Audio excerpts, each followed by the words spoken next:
Red Sea বা লোহিত সাগরের এই রূপ দেখলে কে বলবে এই সাগরের চারপাশ জুড়ে জ্বলছে প্রতিরোধের অগ্নিমশাল। ইয়েমেনের প্রতিরোধ আন্দোলন হুথি রেড সিকে কেন্দ্র করেই সাজিয়েছে ইসরায়েল বধের গুটি, যে কৌশলে কুপকাত ইসরায়েল এবং তার পশ্চিমা মিত্ররা।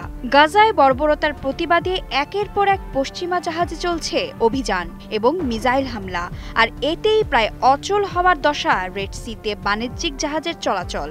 চরম বিপদে আছে ইসরায়েল সহ পশ্চিমাদের ব্যবসা বাণিজ্য।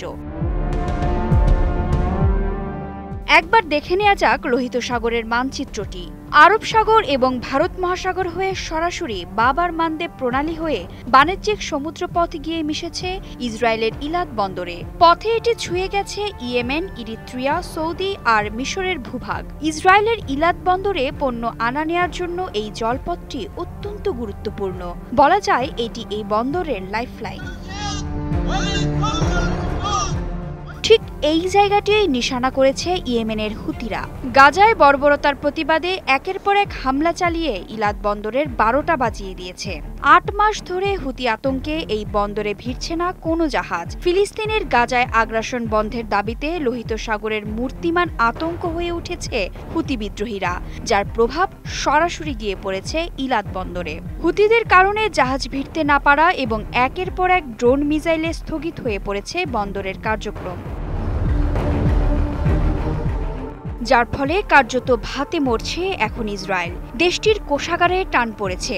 বন্দরের কার্যক্রম যে কোনোভাবে সচল রাখতে সহযোগিতার আবেদন জানিয়েছেন বন্দরের সিইও গিডিয়ন গোলবার। তিনি বলেছেন, 8 মাস ধরে চলমান হামলায় স্থবির হয়ে পড়েছে বন্দরের কার্যক্রম, যার ফলশ্রুতিতে লোকসান গুনতে হচ্ছে তাদের। শোধ করা যাচ্ছে না ঋণের কিস্তি। রীতিমতো দেউলিয়ার পথে ইলাদ বন্দর। ভারত মহাসাগর থেকে ইউরোপে যেতে হলে সবচেয়ে সহজ ও কম খরচের পথ লোহিত সাগর পাড়ি দেয়া। সুয়েজ খাল হয়ে জাহাজ অল্প সময়ে ভূমধ্যসাগরে পৌঁছাতে পারে, অর্থাৎ এশিয়া, আফ্রিকা ও অস্ট্রেলিয়া থেকে পণ্য ইউরোপে পাঠাতে অথবা ইউরোপ থেকে পণ্য এসব গন্তব্যে পাঠাতে এটাই সবচেয়ে বেশি ব্যবহার করা পথ। সত্যিকার অর্থে লোহিত সাগর বিশ্বের অন্যতম গুরুত্বপূর্ণ বাণিজ্য পথ। প্রতি বছর অন্তত 17,000 জাহাজ এবং বিশ্ব বাণিজ্যের 10% এই পথেই পরিচালিত হয়। বিথি দাস, 71।